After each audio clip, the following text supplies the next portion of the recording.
আজ নদিয়ার বাতকুল্লায় digital smart meter বাতিলের দাবিতে বাতকুল্লায় বিদ্যুৎ ভবনের সামনে অবস্থান বিক্ষোভ ও ডেপুটেশন দেওয়া হয়। সারা ভারত কৃষক সভা, সিআইটিইউ, এআইএডব্লিউ, এআইডিডব্লিউর পক্ষ থেকে উপস্থিত ছিলেন সারা ভারত কৃষক সভার নদিয়া জেলা সম্পাদক মণ্ডলীয় সদস্য কমরেড সুপ্রদীপ রায়, কৃষক সভা জেলা কাউন্সিলরের সদস্য কমরেড মিলন শিকদার ও মহানন্দা সরকার ও বাতকুল্লা ১ নম্বর গ্রাম পঞ্চায়েতের সদস্য কমরেড রিমাঞ্জনা শর্মা ও কমরেড অনিন্দিতা মণ্ডল। কমরেড অনিন্দ মণ্ডল সভায় সভাপতিত্ব করেন কমরেড নগেন শিকদার।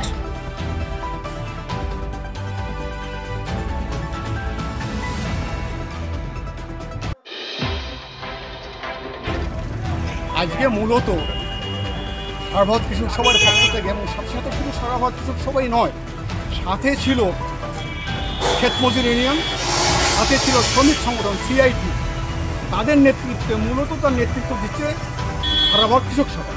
তাদের নেতৃত্বে আমাদের বিদ্যুৎ ভবনের আমাদের স্টেশন ম্যানেজার রয়েছে, তার কাছে আমাদের একটা ডেপুটেশন ছিল, মাস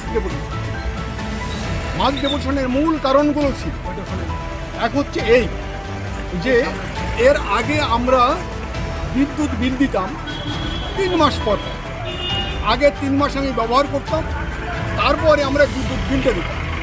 নতুন যে আইনটা হয়ে আসে, নতুন এই প্রিপেড স্মার্ট মিটার যদি লাগু হয়ে যায়, তাহলে আগে অ্যাডভান্স টাকা জমা করে তারপরে আপনি বিদ্যুৎ লাইন পাবেন, নতুবা বিদ্যুৎ পাবেন না।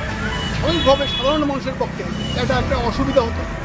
যদিও আমাদের বক্তব্য ছিল, এবং আজকে আমরা আলোচনা করেছি, দীর্ঘদিন আমরা আলোচনা করে এসেছি যে 3 মাস অন্তর অন্তর নয়, প্রতি মাসের বিল প্রতি মাসে নিতে হবে। আর 2 আমাদের কাজ ছিল, বক্তব্য ছিল যে ক্রস সাবসিডিতে আগামীতে উঠে যাবে, পরস্পর ভর্তুকি যেটা আছে সেইটা আগামী দিনে এই স্মার্ট মিটার যদি চালু হয়ে যায়, তাহলে স্মার্ট মিটার লাগু হলেই দেখব যে আমরা পরস্পর যে ক্রস সাবসিডি যেটাকে বলি ভর্তুকি, সেটা উঠে যাবে। আমাদের বক্তব্য হচ্ছে যে পরস্পর ভর্তুকি মানে ক্রস সাবসিডি যেটা রয়েছে সেটাকে লাগু রাখতে হবে, এটা বন্ধ করা যাবে না। 3 আমরা দেখেছি যেইটা করতে, যে আমরা বিভিন্ন গ্রামে গ্রামে দেখেছি কী করতে হচ্ছে, বিভিন্ন ছেলেরা বা মেয়েরা মিটার কাউন্ট করতে যেত, টাকা নেওয়ার জন্য তারা যেত, বিভিন্ন রকম ওয়ারিংয়ের জন্য যেত। কিন্তু বর্তমানে এই মিটার লাগু হওয়ার পরে বেশিরভাগ কাজটাই হচ্ছে কম্পিউটারের ভিতর থেকে হয়ে যায়। সাধারণ যে মানুষ যারা খেটে খেত, শ্রমিকের কাজ করতো বা ছোটোখাটো চাকরি বাকরি করতো, তাদের একটা ম্যাক্সিমাম হয়ে যাবে হচ্ছে বেকার। সুতরাং স্বাভাবিকভাবে নতুন করে বেকার আরও বেশি করে হোক, এটা আমরা চাই না। আমাদের বক্তব্য হচ্ছে এখানে এই যে মিটার কোম্পানি গ্রাহকদের কাছ থেকে টাকা নেয় তাদের আপত্তি, কিন্তু কথা হচ্ছে কোনো ক্রমেই কোনো যারা এই মুহূর্তে এর সাথে কাজে জড়িত আছে তাদের কাউকে বাতিল করা যাবে না, তাদেরকে বেকার করে দেওয়া যাবে না। আমরা আগেও বলেছি, বর্তমানেও বলছি, তা হচ্ছে মূলত আমাদের যে দেশ, সেই দেশের 70% লোক হচ্ছে কৃষিজীবী। আর সেই কৃষকদের উপরে আমাদের সরকার এযাবৎকাল, যদিও সেটাও ঠিক না, আমাদের তার জন্য বিরোধিতা রয়েছে, তবুও যেটা আমরা মেনে নিই, কিন্তু তবু যেটা লাগু ছিল সেটা হচ্ছে মন্দের ভালো। সেটা কি?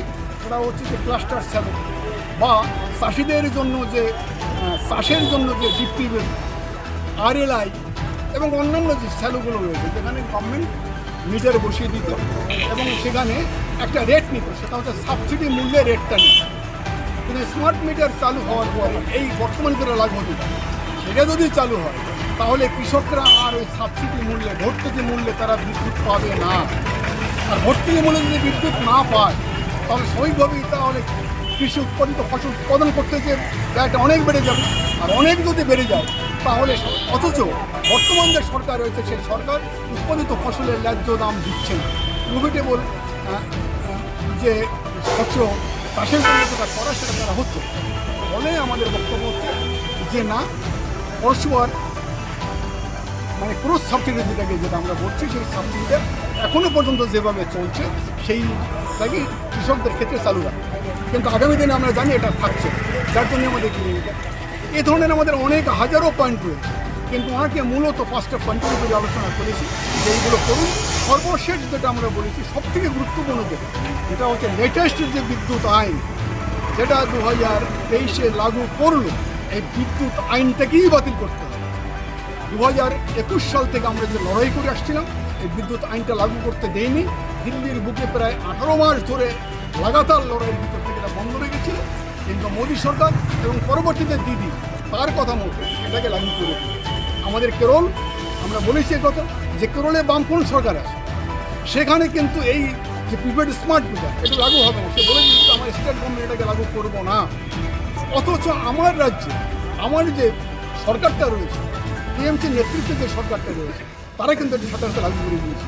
ফলে মোদি এবং দিদি দুজনের কাছেই আমাদের বক্তব্য হচ্ছে যে স্মার্ট মিটারে আমরা বিরোধিতা করছি এবং বিরোধিতা করছি।